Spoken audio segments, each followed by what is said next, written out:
Assalamualaikum warahmatullahi wabarakatuh. Terima kasih atas kesempatannya. Kami dari kelompok 1 akan mempresentasikan materi tentang SAP Fundamental Introduction yang beranggotakan saya sendiri Ivan Ihsanul Firmansyah dengan NIM 2019-310660 dan rekan saya.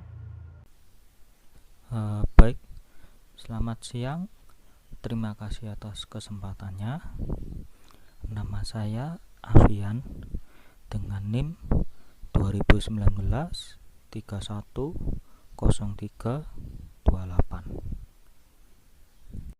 Baik, sebelumnya terima kasih atas kesempatannya. Perkenalkan, nama saya Alifa Ridwan Indisari dengan NIM 2019-310595. Baik, terima kasih atas kesempatannya. Sebelumnya perkenalkan, nama saya Vegarian Saputra Wahab dengan NIM 674. Assalamualaikum warahmatullahi wabarakatuh. Perkenalkan, nama saya Safira Rida Emilia dengan NIM 2019-310684. Di sini saya dari kelompok 1. Baik, di sini saya akan menjelaskan tentang SAP, System Application and Product. Apa itu SAP? SAP adalah singkatan dari System Application and Product in Data Processing, yang merupakan software ERP, yaitu suatu tools IT dan manajemen untuk membantu perusahaan merencanakan dan melakukan kegiatan operasionalnya secara efisien dan efektif.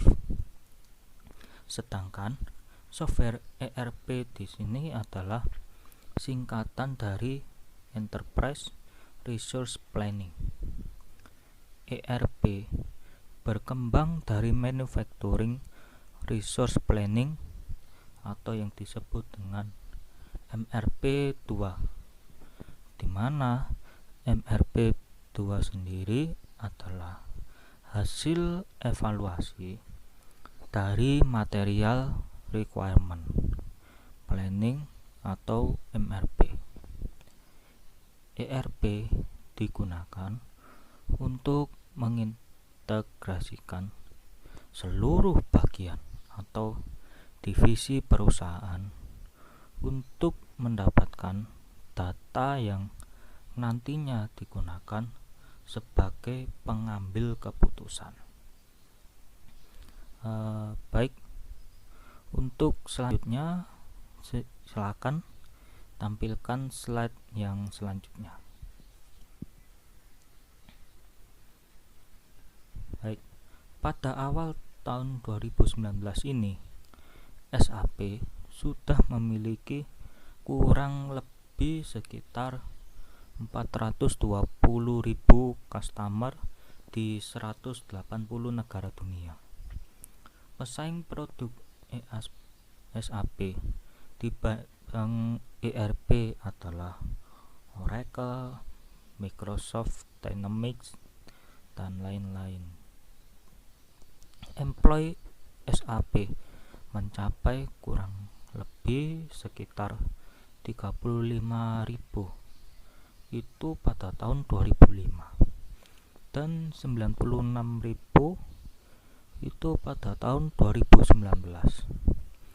Di seluruh dunia yang memiliki profesinya masing-masing, diantaranya developers, konsultan, trainer, dan akuntan atau akuntansi, dan lain-lain.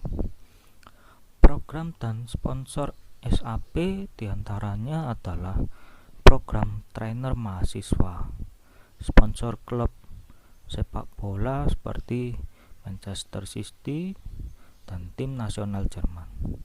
Bahkan pada tahun 2019 ini SAP sudah masuk ke dalam ranah e-sport atau yang disebut olahraga elektronik untuk keperluan data analytical dan menjadi sponsor tim Liquid. Produk yang dimiliki oleh SAP pada tahun 2005 ini ada 3 yang sesuai dengan ukuran perusahaan. 3 produk tersebut yaitu MySAP Business Suite atau MySAP ERP, MySAP All-in-One atau yang disebut sebagai Small Mind-Size Company, dan SAP Business One. SAP memiliki modul atau bagian utama, yaitu ada accounting, human resource, dan logistik. Baik, untuk selanjutnya akan diserahkan oleh rekan saya. Silahkan untuk menampilkan slide yang selanjutnya. Terima kasih. Saya akan menjelaskan mengenai sejarah dari SAP. SAP didirikan pada tahun 1972 oleh 5 orang bekas karyawan IBM di Jerman, yaitu Hasso Plattner, Dietmar Hopp, Klaus Wellenreuther, Klaus Sierra, dan Hans Werner Hector. Visi mereka ialah untuk mengintegrasikan seluruh proses bisnis secara real-time. Produk pertama yang dikeluarkan adalah software Financial Accounting ERP-1. Lalu pada tahun 1980-an hingga 1990, SAP mengeluarkan ERP-2 berbasis mainframe.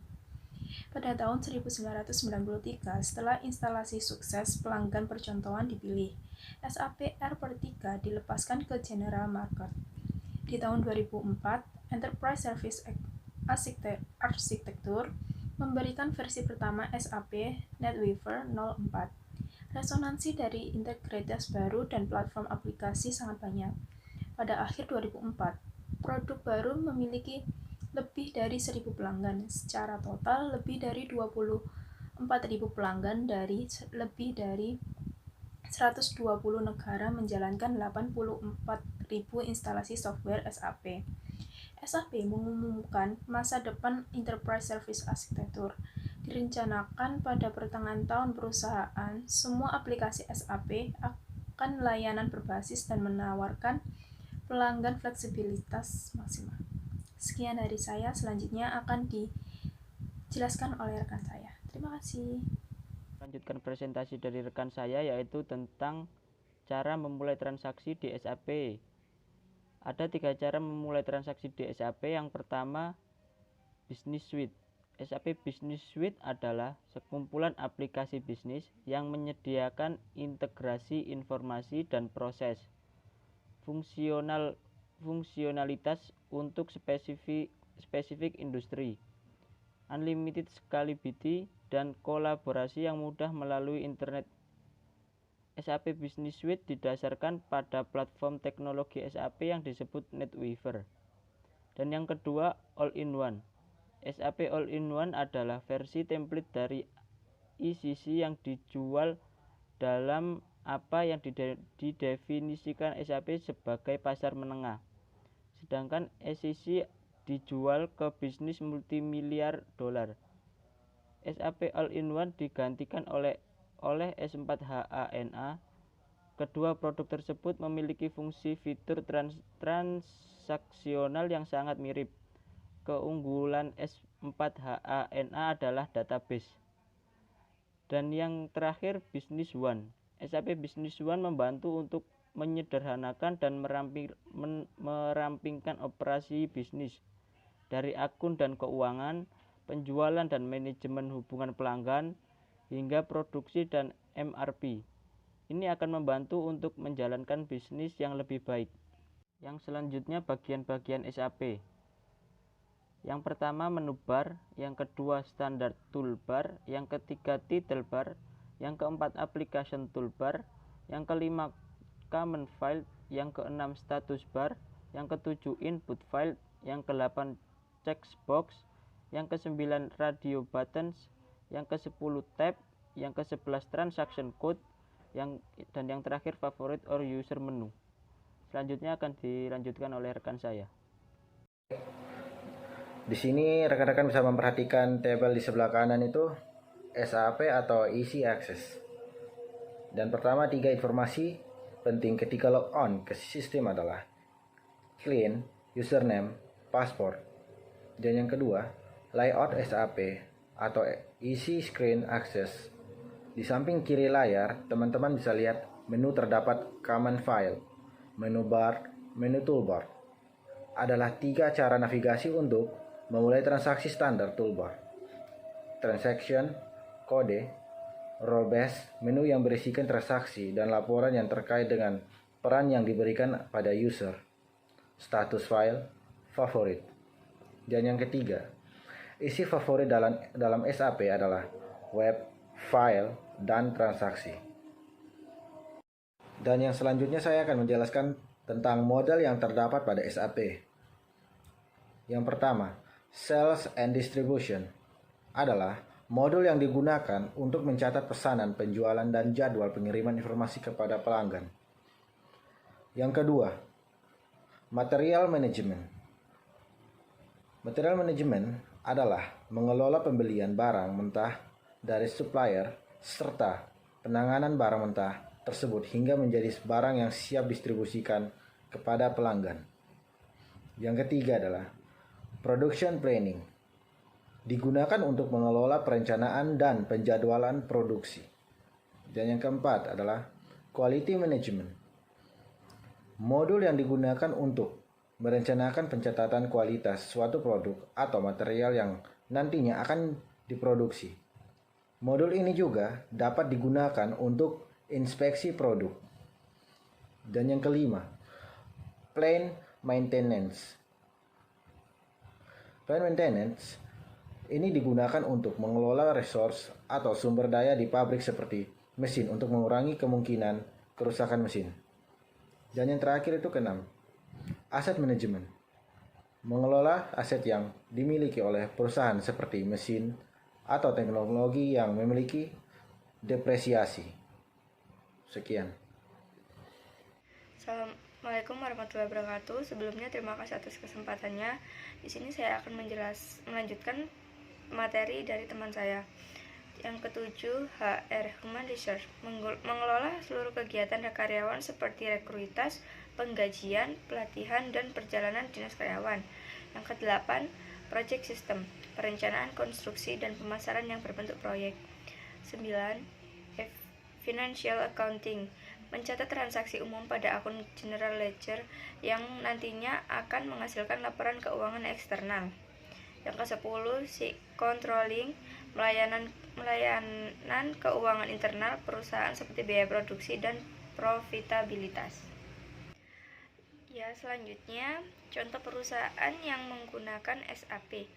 Yang pertama PT Astra, PT BMW Indonesia, PT Garuda Indonesia, PT Krakatau Steel, PT KAO Indonesia, PT Pertamina, PT Unilever, PT Freeport Indonesia, PT Pos Indonesia, dan lain-lain. Sekian presentasi dari kelompok kami. Terima kasih. Wassalamualaikum warahmatullahi wabarakatuh.